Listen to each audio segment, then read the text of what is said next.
하나님의 말씀은 히브리서 11장 8절에서 12절 말씀입니다. 하나님의 말씀을 봉독해 올리겠습니다. 믿음으로 아브라함은 부르심을 받았을 때에 순종하여 장래의 유업으로 받을 땅에 나아갈새 갈 바를 알지 못하고 나아갔으며, 믿음으로 그가 이방의 땅에 있는 것 같이 약속의 땅에 거류하여 동일한 약속을 유업으로 함께 받은 이삭 및 야곱과 더불어 장막에 거하였으니, 이는 그가 하나님이 계획하시고 지으실 터가 있는 성을 바랐음이라. 믿음으로 사라 자신도 나이가 많아 단산하였으나 잉태할 수 있는 힘을 얻었으니, 이는 약속하신 이를 미쁘신 줄 알았음이라. 이러므로 죽은 자와 같은 한 사람으로 말미암아 하늘의 허다한 별과 또 해변의 무수한 모래와 같이 많은 후손이 생육하였느니라. 아멘. 오늘은 믿음의 영웅 네 번째 아브라함과 사라에 관한 말씀입니다. 지금까지 우리가 히브리서 11장에 나오는 믿음의 영웅들을 살펴보면 공통점이 하나 있는데, 믿음의 영웅들은 특별한 사람들이 아니고 또 특별히 위대한 공적을 남긴 사람들이 아니라 평범한 삶 속에서 믿음을 지킨 사람들입니다. 아벨은 매 예배 때마다 하나님 앞에 더 나은 예배자가 되기 위해서 온 힘을 다하는 믿음의 영웅이었고, 에녹은 평범한 아버지지만 아들을 낳고 철이 들어 하나님과 동행하는 삶을 살았고, 노아는 모든 사람이 하나님의 경고의 음성을 귓등으로도 듣지 않을 때에 아직 보지 못한 경고함을 듣고 120년 동안 방주를 지으며 실행했던 믿음의 영웅이 노아였습니다. 오늘 우리가 나눌 네 번째 영웅은 아브라함입니다. 아브라함은 특별히 믿음의 조상이라는 별명을 가지고 있습니다. 그가 왜 믿음의 조상이라는 이름을 특별히 받았을까요? 그것은 하나님의 약속에 근거합니다. 창세기 12장 2절과 3절에 보시면, 내가 너로 큰 민족을 이루고 내게 복을 주어 내 이름을 창대하게 하리니 너는 복이 될지라.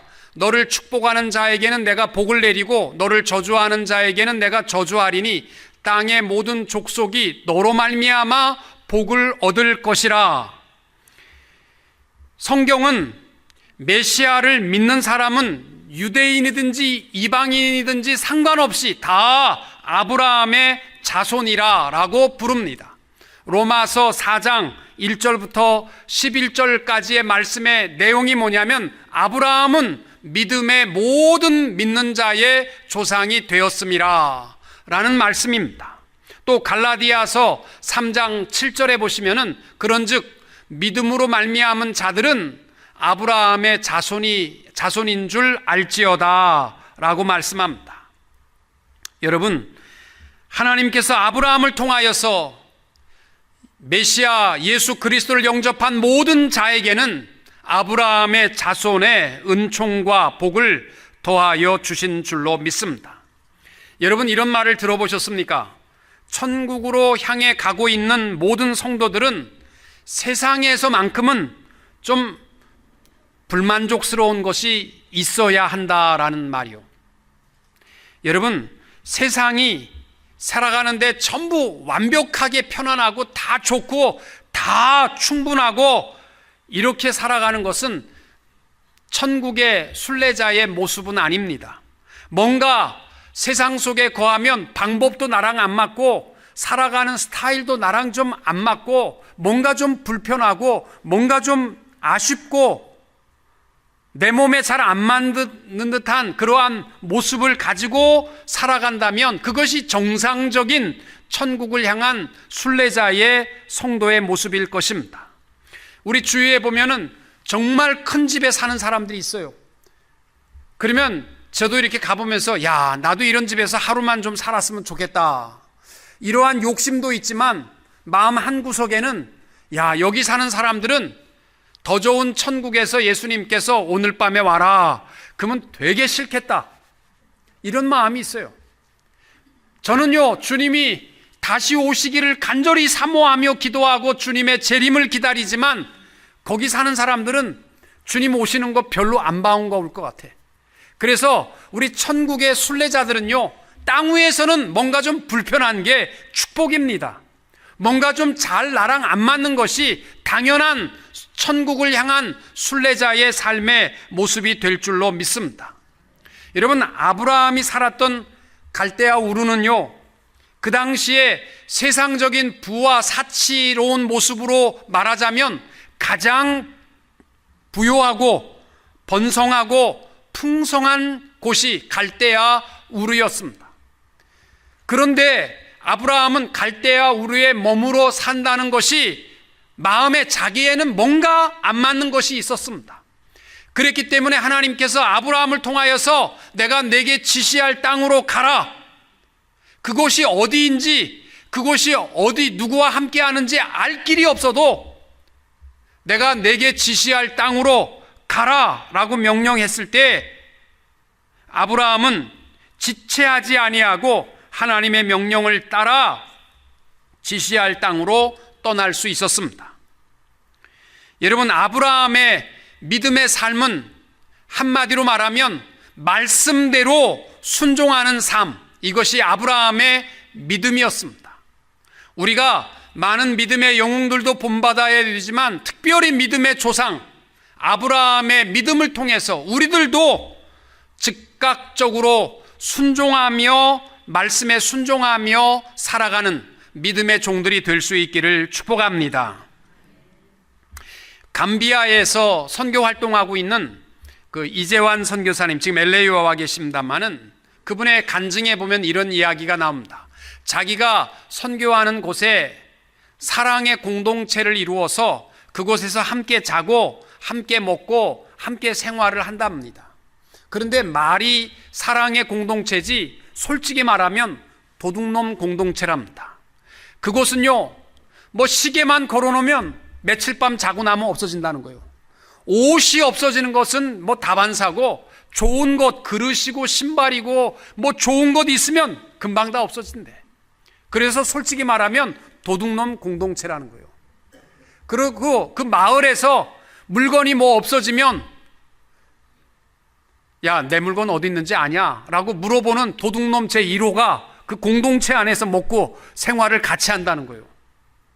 그런데 이상한 것은 그들이 정말 예수를 믿게 되면, 그들이 예수 안에 믿음을 고백하게 되면 누가 시킨 것도 아닌데 저 시계는 제가 한 달 전에 훔쳐갔습니다. 저 옷은 내가 언제 훔쳐갔습니다. 그리고 제자리에 다 갖다가 논다는 거예요. 그 변화, 그 순종의 변화가 참된 살아있는 믿음의 증거들입니다. 여러분, 저는 많은 믿음의 영웅 속에서도 아브라함을 참 좋아하는 이유가 믿음의 영웅 가운데 아브라함은 그의 아내와 그의 모든 자손들, 그의 아들 이삭과 손자 야곱까지도 믿음의 영웅 안에 들어가 있습니다. 창세기 15장 6절에 이렇게 말씀합니다. 아브라함이 여호와를 믿으니 여호와께서 이를 그의 의로 여기셨다. 오늘 우리 교회가 5분의 장로님이 새 규정에 의해서 시무장로직에서 은퇴를 하고 또 3분의 안수집사님이 은퇴하고 또 1분의 권사님이 은퇴하게 됩니다. 오늘 일부 예배 시간에 기도하는 집사님이 그렇게 기도하더라고요.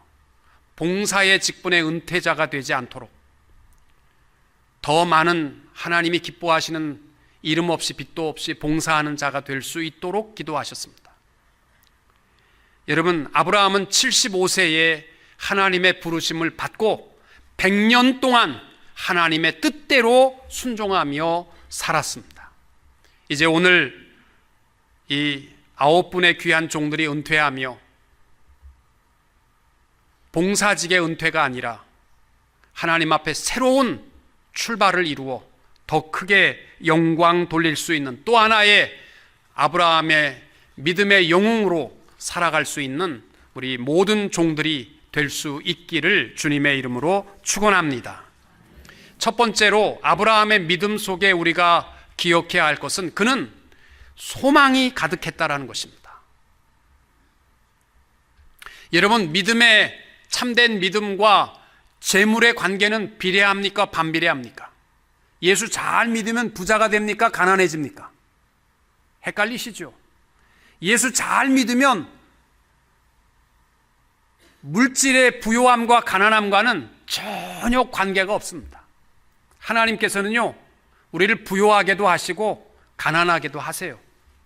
왜냐하면 부요한 거 그거 아무것도 아니다. 그거 보여주기 위해서, 본으로 살기 위해서 우리를 부요하게 만드세요. 욥 보세요. 욥과 같은 사람, 아브라함과 같은 부요한 사람은요, 물질을 보지 않고 그래도 하나님만 바라봅니다. 예수님과 세례 요한과 같은 사람은요, 가진 것이 없었어요. 그러나 어디에도 굴하지 않습니다. 때때로 하나님은 우리를 가난하게 하시는 이유가, 가난하다는 거, 이거 비굴할 이유가 하나도 없다라는 것을 우리의 삶을 통해서 보이며 살기를 원하십니다. 그런데 참된 믿음과 가장 근사치에 우리가 반드시 없어서는 안 될 것이 있다면 그것은 소망입니다. 오늘 8절과 9절의 말씀을 보세요. 믿음으로 아브라함은 부르심을 받았을 때에 순종하여 장래의 유업으로 받을 땅에 나아갈새 갈 바를 알지 못하고 나아갔으며, 믿음으로 그가 이방의 땅에 있는 것 같이 약속의 땅에 거류하여 동일한 약속을 유업으로 함께 받은 이삭 및 야곱과 더불어 장막에 거하였다. 아브라함의 믿음에 대한 표현 중에서 가장 강조되어 있는 것이 뭐냐면 장래의 유업, 약속의 땅, 약속의 유업, 이러한 단어들입니다. 다 소망입니다. 아브라함이 갈대아 우르를 떠났다라는 말은 쉬운 말로 하면 세상적인 물질과 안정된 삶을 포기하고 하나님의 주신 비전을 붙들고 살았다라는 표현입니다. 갈 바를 알지 못하였지만 아브라함은요, 소망을 붙들었습니다. 여러분, 믿음의 삶은요, 땅의 것에 없어질 것들을 붙드는 삶이 아니라 소망을 붙들고 살아가는 것이 믿음의 삶입니다. 히브리서 11장 1절에 이미 대전언을 한 것이 있습니다. 믿음은 바라는 것들의 실상이요 보지 못하는 것들의 증거라고 말씀합니다. 실제로 경영의 어려움을 가지고 거의 밑바닥에 갔다가 재기한 사람들을 어느 언론사에서 조사해 보니까 세 가지 공통점이 있었답니다. 첫째가 뭐냐면 목표가 분명했다는 거예요. 사업을 감당할 때 아무리 어려워도 재기한 사람들의 공통점이 뭐냐면 목표가 분명했다라는 것입니다. 둘째는 뭐냐면 능동적이고 긍정적이었다라는 거예요. 아, 세상이 어려우니까, 세상이 다 중소기업이 망하니까 나도 망할 수밖에 없구나. 그게 아니고요, 아무리 어려워도 할 수 있다. 능동적이고 긍정적인 마음으로 감당한 사람들이 재기했습니다. 그리고 세 번째는 누구냐면 결코 고난을 두려워하지 않는 사람들, 어려움 당쳤다고 무서워하지 않는 사람들, 힘들 때에는 아, 지금 내가 도끼질 할 때가 아니고 도끼를 갈아야 될 때구나. 그리고 자기 개발에 열심히 노력하는 사람들이 재기한 사람들의 공통점이었다고 합니다. 여러분, 요즘 젊은 사람들을 물어보면요, 소망이 없어요. 소망이 뭐냐? 그럼 좋은 대학 가는 거죠. 또 소망이 뭐냐? 뭐 좋은 데 취직하는 거. 소망이 뭐냐? 예쁜 아내 얻는 거. 뭐 이게 소망이라는 거예요. 우리가 잘 아는 로마의 우르반 대학 정문에 쓰여 있는 말이 있습니다. 아스프레스셀라, 아스프레스셀라, 아스프레스셀라. 그 다음에는, 그 다음엔, 또 그 다음에는. 이게 막 어디서 시작된 말이냐면, 우르반 대학 법대생 하나가 4학년 졸업반인데 등록금이 없었습니다. 그래서 동네에서 제일 부유하게 살고 있는 필립이라는 사람을 찾아가서 문을 두드렸습니다. 내가 이 앞에 우르반 대학 졸업생인데, 법과 대학 졸업생인데 1년 등록금이 없으니까 좀 도와달라. 그러면 내가 졸업해서 당신의 돈과 이자까지 후이 쳐서 반드시 갚을 테니까 빌려달라. 그런데 이 부자가 흔쾌하게 그에게 등록금을 빌려줬습니다. 그리고 돌아서는 그에게 한 가지만 묻자. 너 법과대학 졸업하고 뭐 하려고? 그랬더니 변호사 되고 판사가 될 거다. 그러면 판사 되고 변호사 돼서 뭐 할 건데? 돈 벌어야지요. 그러면 돈 벌어서 뭐 할래? 돈 벌어서 장가 가야지요. 장가 가서 뭐 할래? 애새끼 낳아야죠. 애새끼 낳으면 뭐 할래? 그러니까 그 다음에 할 말이 없어. 그 다음에 너도 죽는 거야. 이건 비전이 아니라는 거죠. 죽기 위해서 사는 것뿐입니다. 그래서 이 사람이 이 말을 듣고 자기의 법과를 포기하고 신학을 공부하고 훗날 이 우르반 대학의 총장으로 역임하게 됩니다. 여러분, 믿음의 삶은요, 다른 것은 모르지만 뭐 배운 것이 없을 수 있고 가진 것이 없을 수 있어요. 그러나 비전은 뚜렷해야 합니다. 그저 있는 거 까먹다가 시간 되면 가지 뭐, 이런 마음으로 사신다면 그리스도인의 모습은 아닙니다. 내가 목숨이 붙어있는 날까지 우리가 가져야 할 것은 살 소망입니다. 베드로전서 1장 3절, 우리 주 예수 그리스도의 아버지 하나님을 찬송하리로다. 그의 많으신 긍휼대로 예수 그리스도를 죽은 자 가운데서 부활하게 하심으로 말미암아 우리를 거듭나게 하사 산 소망이 있게 하시며. 여러분, 베드로가 신앙의 핍박과 박해를 피하여 흩어져 살아가며 무덤 속에 살아가는 성도들에게 권하는 말이 뭐냐면, 다른 건 모르지만 소망, 산소망 가지라는 거예요. 산소망. 사랑하는 성도 여러분, 우리 죽을 소망 갖지 맙시다. 뭐 기껏 살다가 10년 살다 죽지 뭐, 이걸 목표로 사신다면 잘못 사시는 겁니다.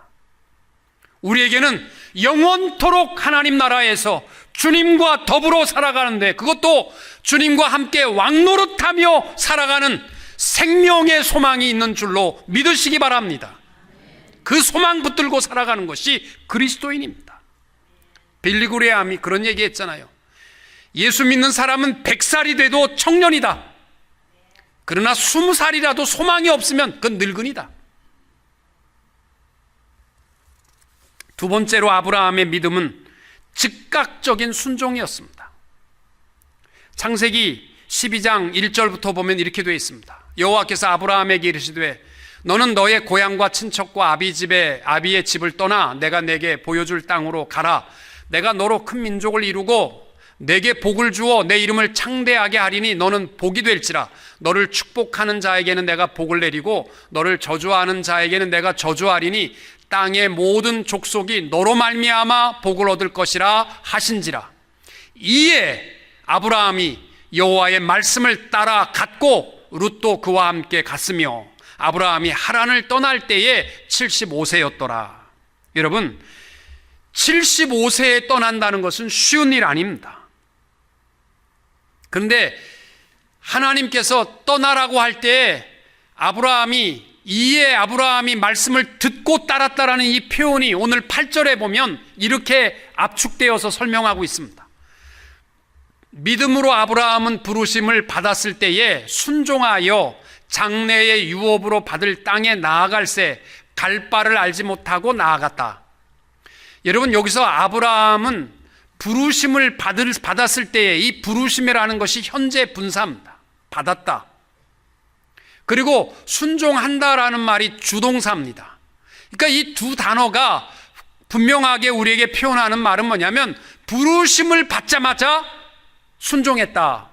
그것이 아브라함의 믿음의 특징입니다. 또 갈 바를 알지 못하고 나아갔다. 이 갈 바라는 말이요, 헬라어로 에피스타마이라는 단어인데 주의 깊게 집중한다, 깊이 생각한다, 이러한 뜻입니다. 그러니까 아브라함은 떠나라 라고 명령하실 때 깊이 생각해 볼 것도 없고 집중해서 생각해 볼 것도 없고 순종부터, 떠나는 일부터 먼저 했다는 거예요. 여러분, 이해되십니까? 생각하는 것보다 순종하는 것이 먼저였다는 거예요. 이게 믿음입니다. 우리는 너무나 생각이 깊어요. 이 아브라함의 믿음의 표현을 한마디로 표현하면 이러한 고백입니다. 당신께서 가라고 하시면 저는 갈 것입니다. 제가 어디로 가느냐는 사실은 중요하지 않습니다.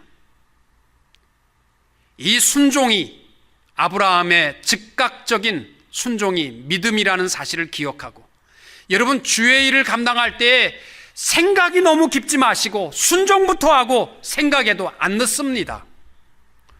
순종하는 믿음이 되시기를 축복합니다. 아브라함이 100세에 얻은 아들이 이삭입니다. 이삭이 아름답게 자랄 때 아브라함 마음이 얼마나 기뻤겠어요. 그런데 하나님께서 아브라함에게 나타나셔서 하신 말씀이 뭐냐면 내 독자 아들 이삭을 번제물로 바치라. 여러분, 번제물이라는 것은 소와 양을 잡듯이 그 목을 치고 피를 빼고 팔을 자르고 다리를 자르고 그 각을 떠서 제단 앞에 다 태워 드리는 것이 번제예요. 자식 죽이라는 거요. 이 명령은 아브라함이 순종하기가 너무너무 어려웠어요. 그런데 창세기 22장 3절에 보면 어떻게 나오냐면 아브라함이 아침에 일찍이 일어나 나귀의 안장을 지우고 두 종과 그의 아들 이삭을 데리고 번제에 쓸 나무를 쪼개어 가지고 떠나 하나님이 자기에게 일러주신 곳으로 갔다. 여러분, 지금 아브라함은 알아요. 가야 할 곳이 어디냐면 아들 죽여야 할 자리입니다.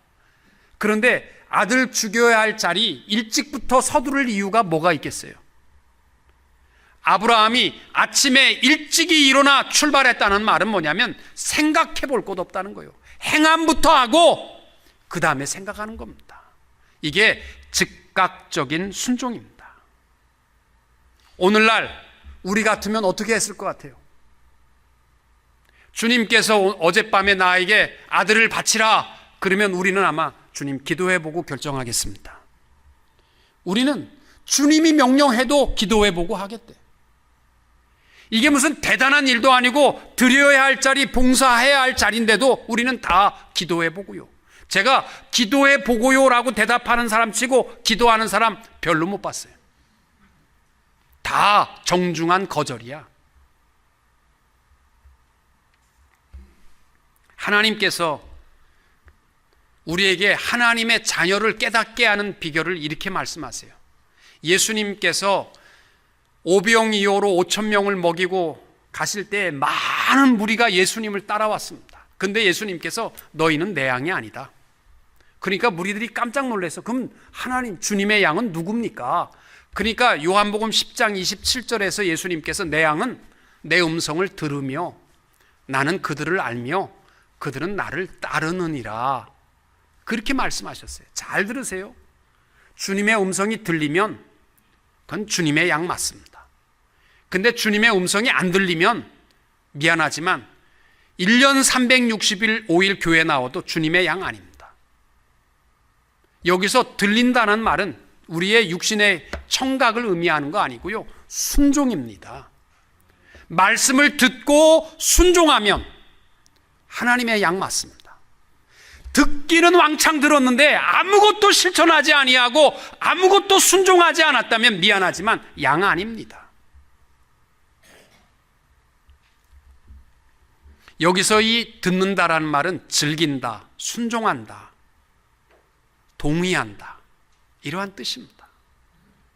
요한복음 8장 47절 하나님께 속한 자는 하나님의 말씀을 듣나니 너희가 듣지 아니함은 하나님께 속하지 아니하였습니다. 순종하는 자가 하나님의 양 맞습니다. 여러분, 평생 동안 하나님 앞에서 내가 하나님의 양입니까 아닙니까? 나 하나님의 양 맞습니까 아닙니까? 이거 가지고 싸우다가 아무것도 못하고 가시렵니까?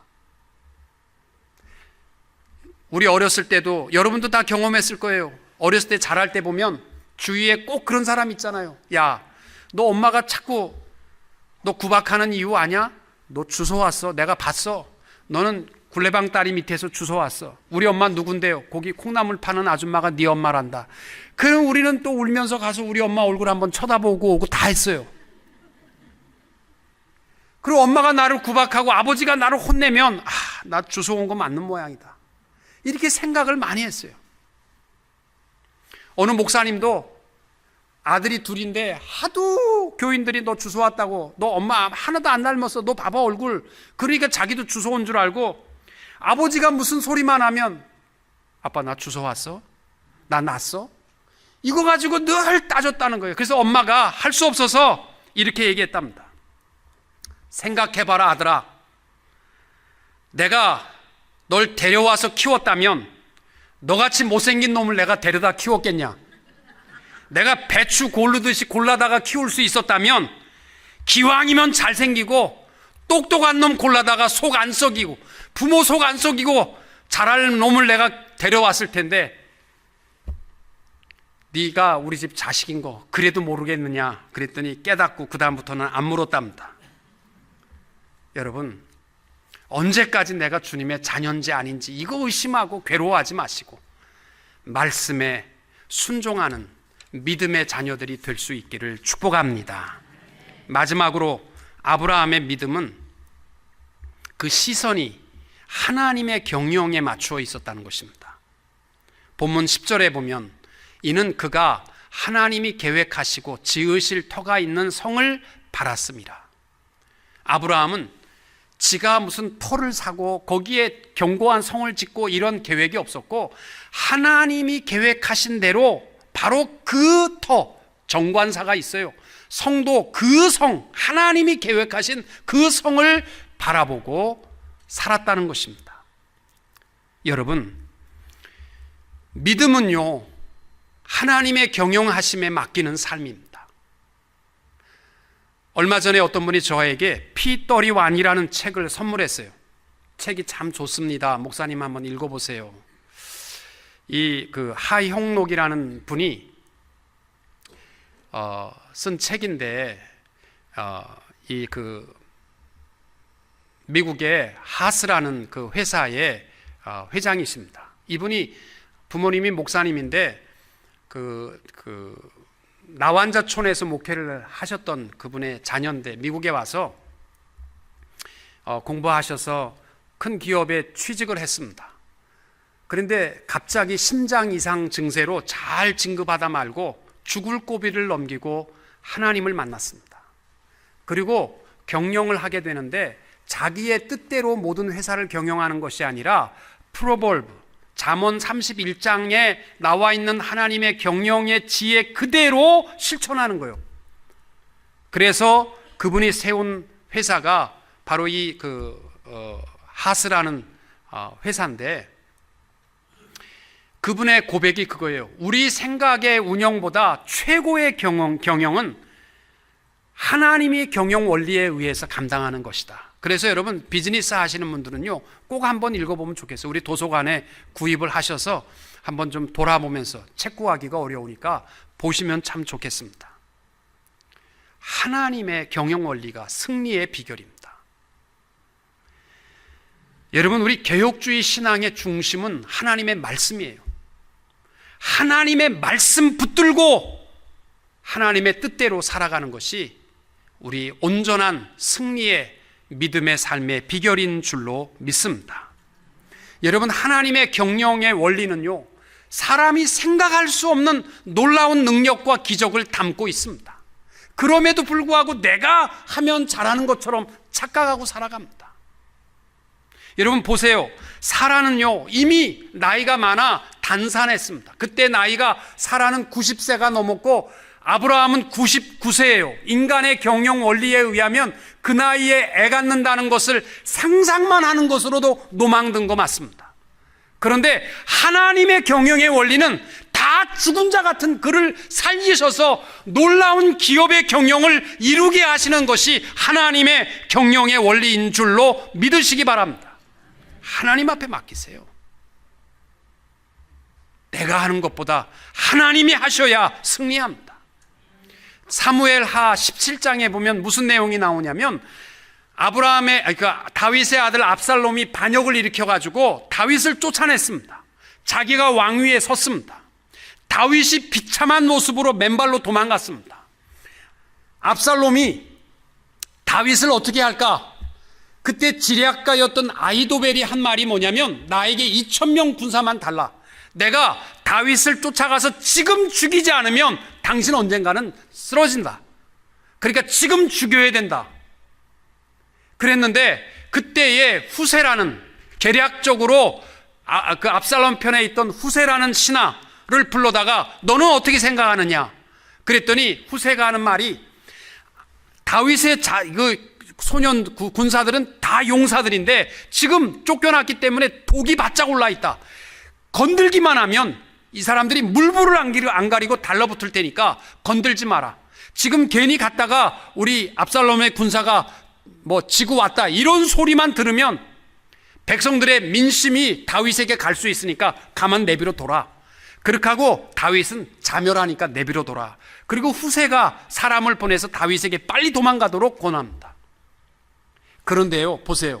사무엘하 17장 14절에 보면 이렇게 돼 있어요. 압살롬과 온 이스라엘 사람들이 이르되 아렉 사람 후세의 계략은 아히도벨의 계략보다 낫다 하니, 이는 여호와께서 압살롬에게 화를 내리려 하사 아히도벨의 좋은 계략을 물리치라고 명령하셨음이었더라. 아멘. 여러분, 압살롬이 자기 생각에는 계획을 세우고 사람들의 의견을 모아서 했지만 하나님의 경영은요, 압살롬을 망하게 하기 위해서 계획을 세우셨다는 겁니다. 하나님의 경영이 우리가 믿음으로 살아가는 승리의 비결입니다. 누가복음 18장 27절 말씀, 이르시되 무릇 사람이 할 수 없는 것을 하나님은 할 수 있느니라. 아멘. 아멘 좀 합시다. 빌립보서 4장 13절, 내게 능력 주시는 자 안에서 내가 모든 것을 할 수 있느니라. 아멘. 잠언 16장 3절, 너희 행사를 여호와께 맡기라. 그리하면 내가 경영하는 것이 이루어지리라. 아멘. 제비는 사람이 뽑으나 모든 일을 작정하기는 여호와께 있느니라. 아멘. 싸울 날을 위하여 마병을 예비하거니와 이김은 여호와께 있느니라. 아멘.